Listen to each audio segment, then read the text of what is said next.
Was there a mud flood in the 18th or 19th century that completely wiped out all of our historical records?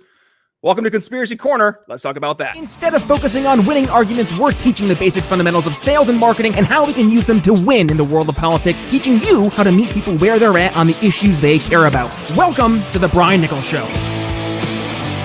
Well, hey there, folks. Brian Nichols here on the Brian Nichols Show, and thank you for joining us on, of course, another fun-filled episode. I am, as always, your humble host, joining you live from our BNP studios here in lovely Eastern Indiana, and today we're going back to our Conspiracy Corner with our good friend Aidan Mattis from the Lore Lodge. Aidan, welcome back to the Brian Nichols Show.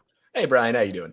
Doing good, buddy. Good to have you back on the show, and looking forward to digging into this whole Tartarian mud flood conspiracy. Let's go ahead, do us a favor, set some groundwork. What is this whole conversation about a massive flood that happened in the 18th, 19th century that completely wiped out all of our old historical records, and now it's set the precedence for a brand new narrative going forward? What is all this insanity, nonsense, or is there something behind this whole Tartarian mud flood narrative? Yeah, I mean, digging in is the perfect way to describe it, because all of this comes from what I can tell, a large majority of the foundation for this belief comes from this idea that sometime in the past 200 years, nobody's ever really quite clear on when it was. It seems that it was definitely before the 1960s, but sometime after 1700 because of old maps. I'll get a little bit more into the maps issue.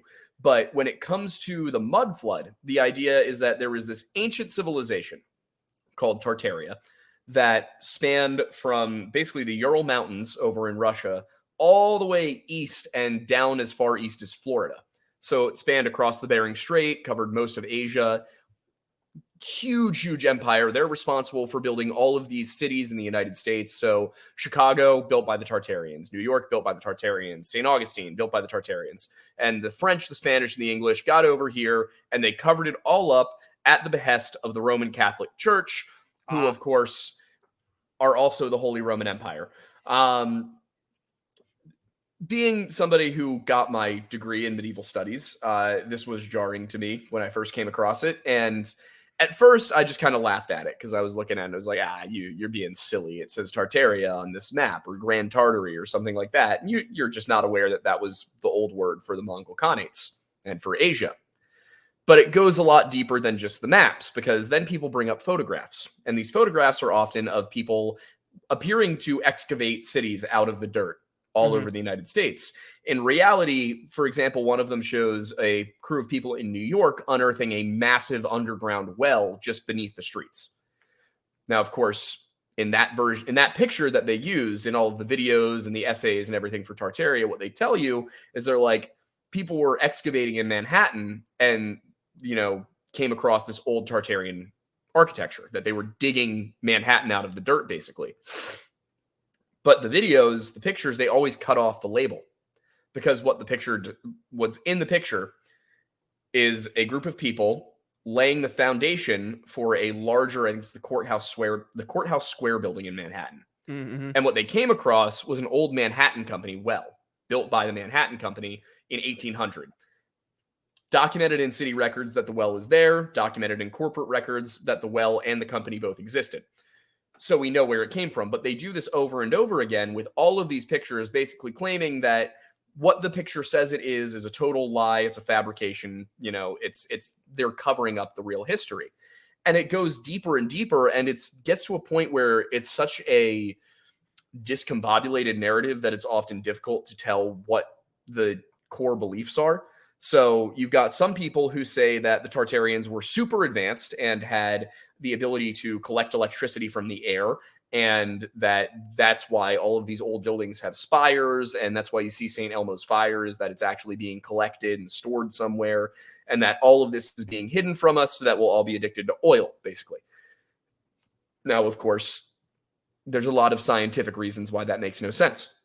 But on the other hand, there's the other people who say, oh, well, Tartary was just an empire in Asia, that they didn't want everybody to know that there was a great empire that could rival something like the British Empire or the French Empire. So they hid it. They destroyed it, defeated it. It's gone.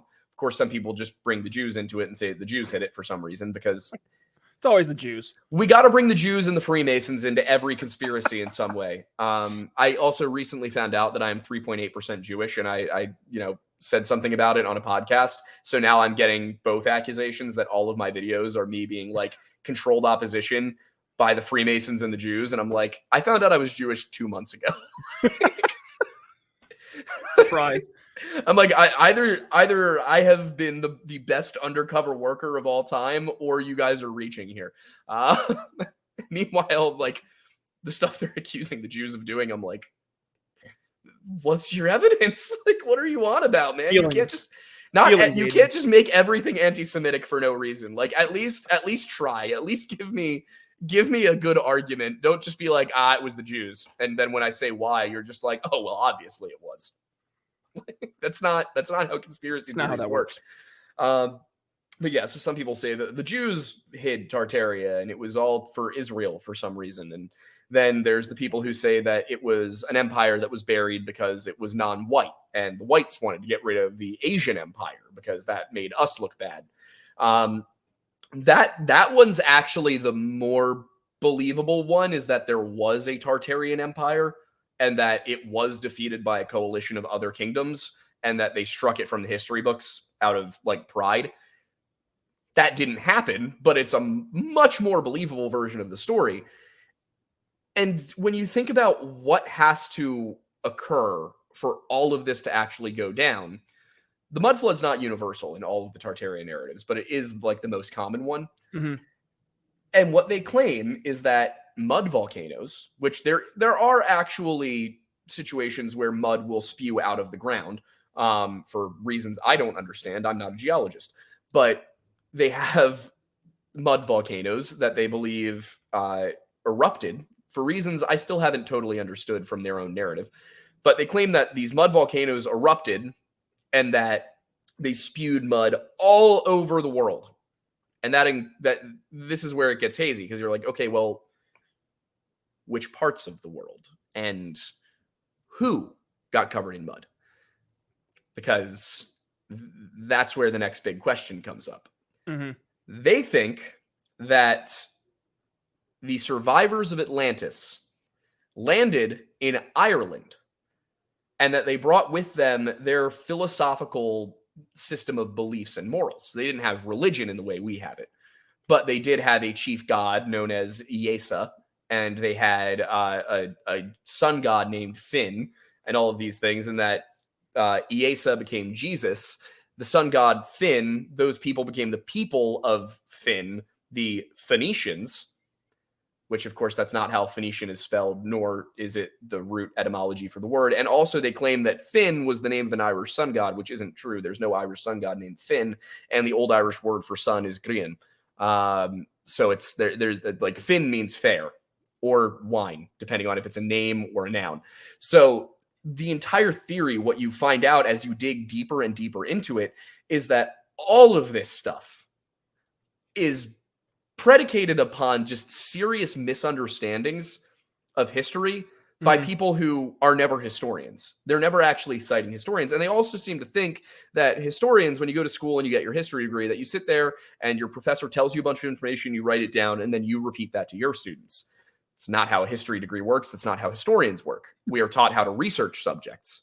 So we get lessons in what happened, and then we get assignments to go and research the details of what happened. If the details of what happened don't match what we were told happened, we're going to ask our professors why the hell that is. And that's what happens a lot of the time. And that's how a lot of revisions to history have been made, have been the traditional narrative being taught and taught and taught. And then a student going, wait a second, that something's wrong here. And that's a good thing. That's a good process. It happens all the time. So yes, there's dogma to an extent, but there's also a degree of like, okay, we can revise things as new information becomes available. And that's how history works. Every single time, without fail, the people doing the Tartaria videos and writing their blog posts and things like that, they cite a mathematician, an astronomer, a geoscientist, like anything except historians. Because much in the way that if I look at history, or if I look at science, if I go and I look at, scientific, just things that have happened, events, and I only know the base summary information about several different theories, I might draw connections between them that aren't valid, that aren't actually there. The same thing happens when you're a STEM person who then tries and does history, because you're going to see stuff and you're going to say, oh, wait, all of these things look like they're connected. Now, there might be a deeper reason that shows that they're actually not connected, and all of these things happened independently on their own in different places at different times. But if you don't have the understanding of how to research, or the understanding of just kind of the basic facts of, not facts, there's no such thing as historical fact, but if you don't know the basic details of the narrative and why we believe those to be the case, then it's going to be very difficult for you to look at all of these things and say, oh, well, the connections aren't what I thought they were. And you get so into your own beliefs. I know this because I've been there with other stuff where I've been like, I really think I've pulled it all together. I've figured it out. I've figured out the matrix. It's done. We're good. And then I talk to somebody who's been studying for 10 more years than me, and they're like, I like your idea, but have you considered this person's work on this? Have you considered this document, this artifact, and what we know about what these people were doing over here? And then there's the moment of, damn it, back to the drawing board. Me in college, one great example I have is Welsh, the Welsh language. The word pen can mean, in Old Welsh, most high, like basically high. The word drech means dragon. The word Arthur, everybody believes is a name. I suggested it might be a title, that Ardri, pen is either, can be high or great. That was the point I was trying to make. Ard means high. It's an Irish loanword. Ri, or Rory, Ri, that can mean king. So if you put it together and you get Ard Ri Pen Drech, Arthri Pendrech, Arthur Pendragon, you can get High King Great Dragon. And the dragon is the national symbol of Wales. So I put that together in my head, and I went to my professor and I was like, what do you think of this? And he looked at me and he goes, no. This guy is an Oxford PhD, one of the best medievalists in the world, didn't even sugarcoat it for me. He was like, no. Now, granted, he's not a scholar of the Welsh language. He's a scholar of medieval history. But he pointed out several things to me very quickly that I was like, all right, I gotta go back. I gotta revise this. I gotta come back and figure out if I am actually full of it, or if he's missing something. Right. And I was never able to prove that my theory was correct. Do I still think it might be correct? Yes. But have I ever been able to prove it? No. But what I don't do is I don't go onto the internet and start telling everybody that everyone else is stupid, and realistically, I'm the one who's right, even though I have no hard proof. Right. Because these guys will cite Anatoly Fomenko, who is a Soviet mathematician who created this thing called the New Chronology, where he goes, in one instance in the book, he actually says that it's weird that a map from 1515 depicts the East Coast of the United States, because it shouldn't be on maps from back then. Thing is, the East Coast of the United States was first navigated by Giovanni Caboto, John Cabot, the famous explorer, in 1497. So Columbus gets over there in 1492. Cabot gets there in 1497. Amerigo Vespucci makes his map in 1507, becomes the land of Amerigo. And then what's on the 1515 map is not really the East Coast of the United States. It's just like Cuba, Puerto Rico, and then a vague coastline going basically straight up. It basically looks like a square with a bunch of rivets in it.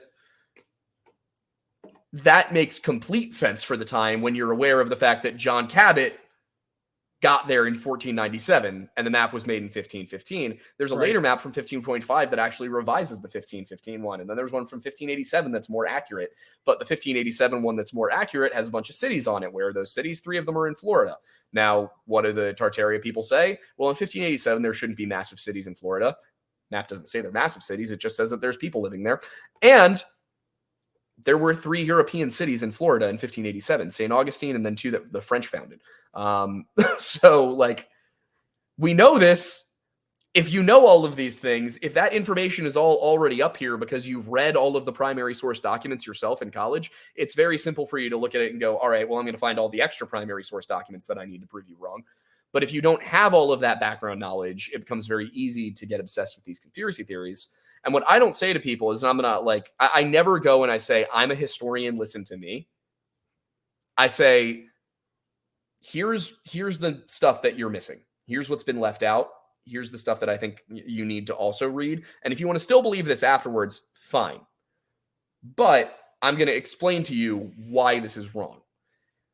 I think the problem is that most people don't do that with conspiracy theories. Most people just go, you're wrong, you're stupid, shut up. And then what does that do? They all end up on anonymous boards over on 4chan with this percolating between them as they all talk to each other over and over again and just feed their own delusions until eventually there's something that everybody believes this, and you get people who have 220,000 subscribers on YouTube making videos that get seen by 200,000 people saying that that the Catholic Church transitioned all of its power into the Venetian families sometime in the late Middle Ages, and that you can tell this through their crest, and then they put the Holy Roman Empire's crest on the screen.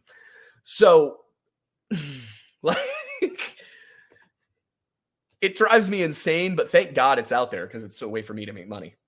There you go. Well, let's kind of go back to why conspiracy theories exist. Sure. With this kind of being an example, and I actually go back to the old Norm McDonald skit where he goes, it's funny, I was reading a history textbook and it looks like the good guys won all the wars.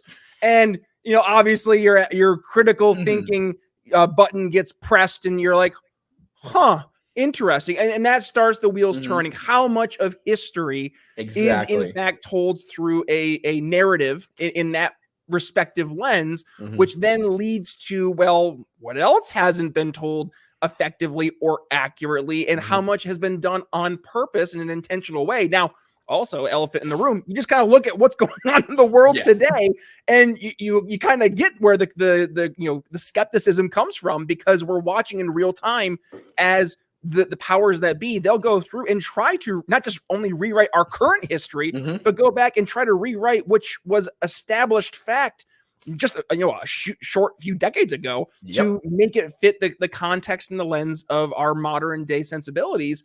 So I understand where that comes from, but to your point, there goes a step further, right? You just kind of have to take the next step, turn the next page to get a little bit deeper into a lot of the conspiracy and more or less understand how the historical process works, going through primary documents, as you mentioned, right? And also trying to dig a little more context into the actual situations that we're going through and discussing, not just today, but as you continue to come here on the show and we go through our conspiracy corner, understanding not only where the conspiracy comes from, but frankly, in some cases, why that conspiracy is more or less just that, a conspiracy. So go ahead. What's your feedback for that, Aidan? I was just going to say, kind of attached to that whole thing, when you look at the powers that be and how everything's going, they're often the people causing it.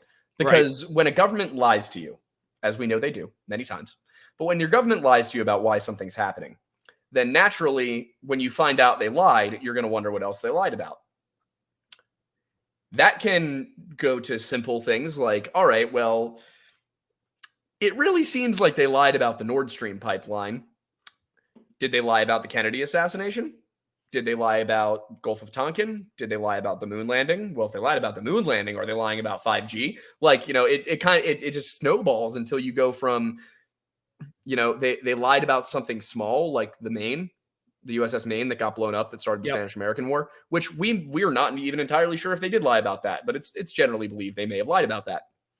You can get from something as innocuous as that when it gets compounded with all the other lies, you have people who they don't need to see the evidence anymore. They just assume you're lying because everything else you've said is a lie. So governments and the education system need to take some accountability and some responsibility for the fact that they have done an inadequate job of both educating people about the foundation of history that you really need to understand, and then also on the government side about being honest and open with a populace that they have entrusted with the voting system and with making decisions on behalf of the entire country. So when they lie and when they misinform, the only possible end result that you're ever going to see is a bunch of conspiracy theories. Yep. All right, buddy. Well, unfortunately, we're getting hard pressed for time here. So with that being said, I want to go ahead and let you tell folks where they can go ahead, support the Lore Lodge. But also, rumor is you were over on Timcast recently. Was that true?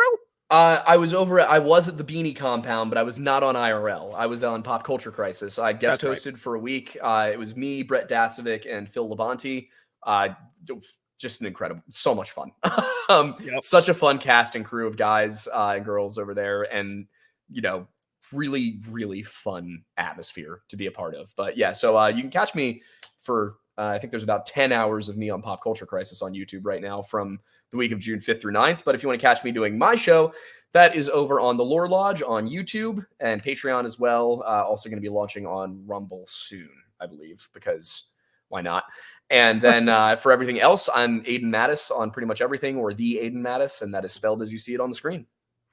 Aidan, folks love the conversations about the conspiracy stuff. Truth be told, your episode is actually one of our most downloaded episodes over Really? the past, a few months. I think we got a couple thousand views over on YouTube and Sovereign. And then you look at the actual podcast version, we had a couple thousand there as well. Awesome. And then, just the fact that people, they're not only paying attention to this stuff more seriously now, but I think back to what we talked about, it's because of what's happened over the past few years with the real-time rewriting of historical history, but all historical fact, but also rewriting science in real terms when it comes to like masking and vaccinations and stuff. So the COVID thing, it definitely has opened people's eyes, and just what's happening with our political government right now, it really made this much more prevalent. So folks are definitely interested. So don't worry, folks. We're going to continue these conversations with Aidan at least once a month or so. We go to our conspiracy corner, and if you want to go ahead, get more conspiracy of your conspiracy itched, I guess, scratched, go to the Lore Lodge, support Aidan, give him a like, and when you're there, make sure you go ahead